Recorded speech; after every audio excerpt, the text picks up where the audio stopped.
according to our school calendar, it should be the fourth week na ng ating klase. Unfortunately, this will be our first meeting na lang.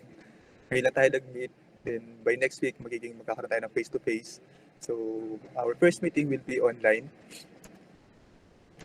Behind na tayo ng 3 weeks. So according to our syllabus, meron dapat tayong examination ngayon or quizzes. So let's just do it, or let's just try to finish for today the topic or overview.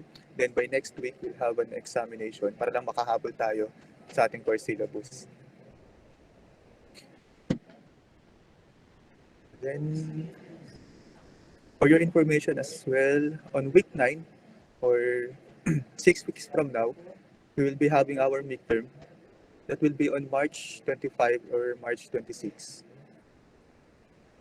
Then on week 17, which will be 14 weeks from now, will be on May 20 to 21, it will be our finals. Schedule ng ating finals to. It's either on this 17th week of the school year or 18th week of the school year. So maalin siya sa May 20 or 21, or kabalo tayo ng 1 week, it will be on May 27 or May 28.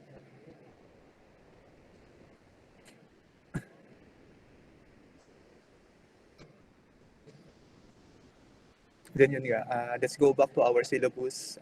Basic content na ng ating syllabus. Ano ba yung course description? Paano ba tayo ina-assess? So first, our course description states that this course or the fluid machinery is a comprehensive study of the principle and theories in the proper operation, selection, and application of the most commonly used fluid machineries. Yung fluid machinery, mamaya i-define natin yan. Pero binigay dito na such as pumps, fans, blowers, compressors, and turbines. So those na binanggit ko kanina na fluid machinery, pumps, fans, blowers, compressors, turbines, it will be discussed in detail later sa mga succeeding weeks natin. Pero for today, we will give you an overview of what are those fluid machineries involved. And criteria for assessment, there will be no attendance here in the criteria for assessment. What is involved in the criteria for assessment is the midterm examination, which will be 25% of our total grade. The final examination, the 25%, another 25% ng total grade natin. Quizzes, again, 25%.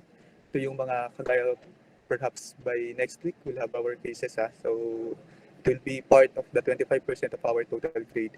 And lastly is the design problem. Again, another 25% for the total of 100%. So for the design problem, it will be groupings. I will check first kung ilan tayo ngayon dito sa klase, then ilan supposedly dapat per group. So probably by next week, mag-post din ako sa ating classwork ng magiging arrangement natin when it comes to design problem or submission of design problem. Since it will be groupings, I will let you group yourselves according to how many yung required per group.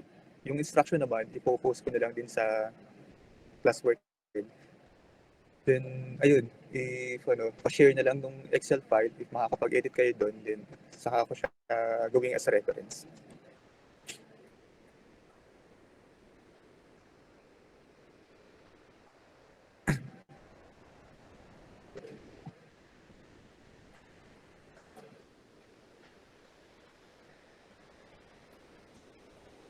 So even though hindi tayo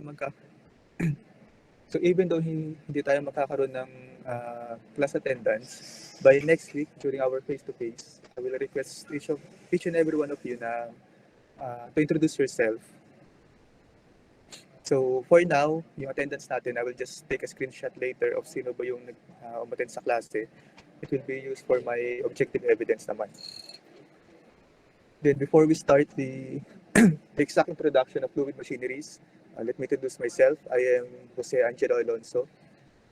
I will be your instructor for fluid machineries for this sem. Then you can call me Angelo or you can call me Cholo as my nickname. I'll respond to both. No worries on that. Then kung may tanong kayo, just let me know. You can interrupt me while I'm speaking here. Then kapag nag-share ako ng screen, as in sinishare ko yung screen, so hindi ko nakikita kung nagre-raise kayo ng hand. So if talagay nyo hindi ko kayo napansin, you can just call my attention by just stating your question. I won't get mad on that, okay? So, let me know if may tanong kayo before we proceed with our introduction or our presentation.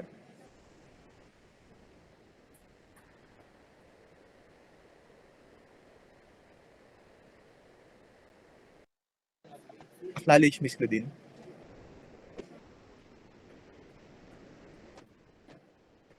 Wala na pang question. Okay, thank you. So, we'll proceed na. I'll just share my screen, guys.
So, once again, I'm Jose Angelo Alonso and welcome to our 2 p.m. class, Introduction to Fluid Machinery. Fluid machinery is a mechanical device that either extracts energy from a fluid or adds energy to a fluid as a result of dynamic interactions between the devices on the fluid. So two words, combined word for fluid machinery, it's the term fluid and the term machinery. So both of them we will define later. What is a fluid? Anong properties ng fluid? At the same time, ano si machinery and ano ang classification ng machinery? We'll give you an overview for that.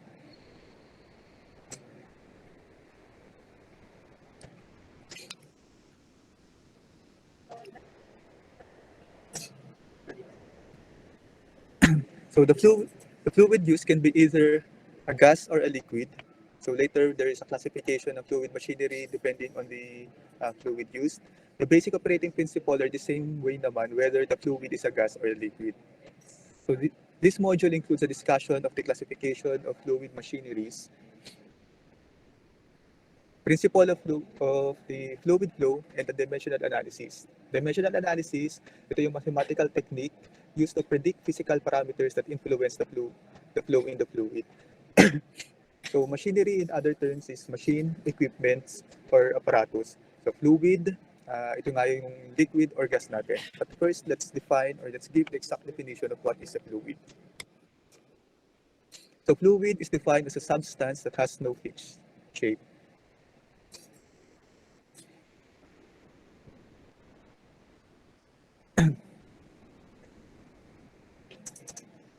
So the machines using fluid are termed as hydraulic machines. So mostly naman yung gumagamit ng tubig is yung pumps. Then the fluid machine use liquid, compressible or gas, compressible as the working fluid depending on the purpose.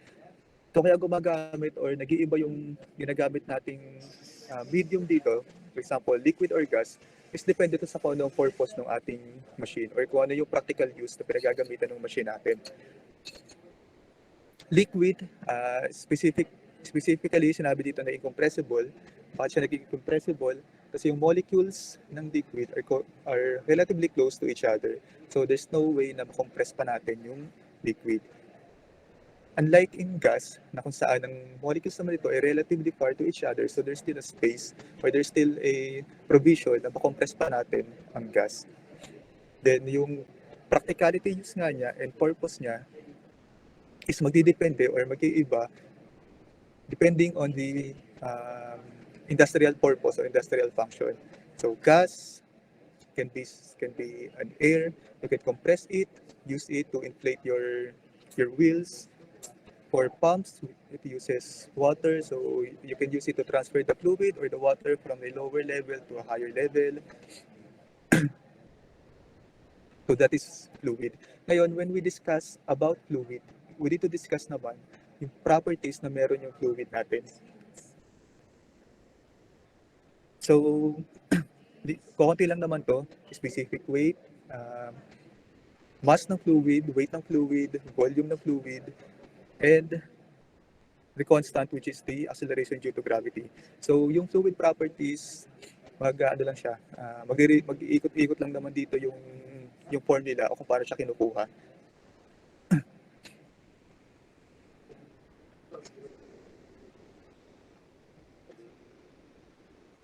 So, for the specific weight,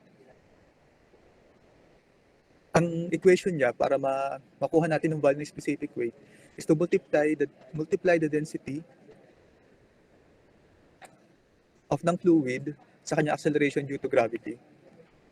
So, density ng fluid in metric unit will be in kilogram per cubic meter. Multiply by acceleration due to gravity, which is in meter per second squared. Now, we all know that kilogram meter per second squared is equivalent to Newton. Sorry. It should be in Newton.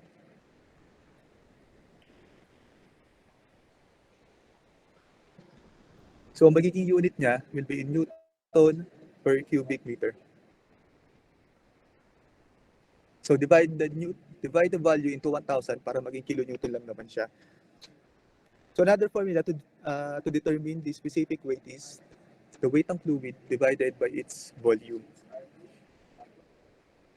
So, yung common constant na ginagamit natin for water, specific weight ng water is equivalent to 9.81 kilonewton per cubic meter in metric unit, while for the specific weight ng water in English unit will be 62.4 pounds per cubic feet.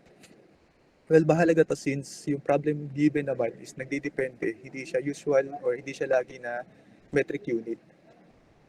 So, kung ano yung hinihingi ng problem, yun natin siya isosolve o yun ang itatranspose natin or ibibigay natin na value ng acceleration due to gravity, which is 9.81 din meter per second squared.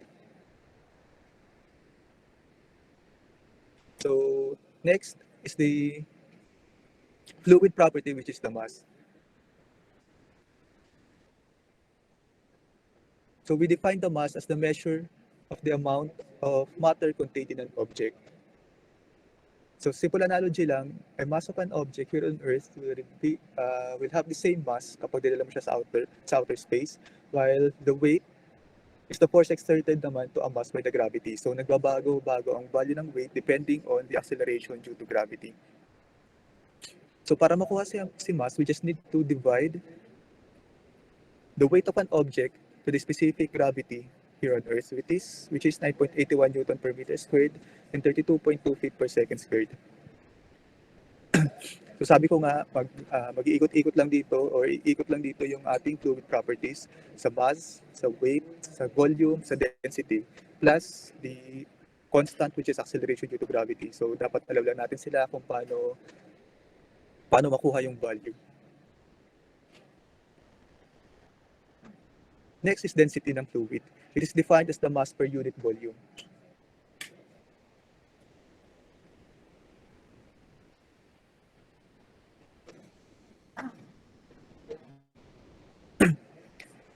Excuse.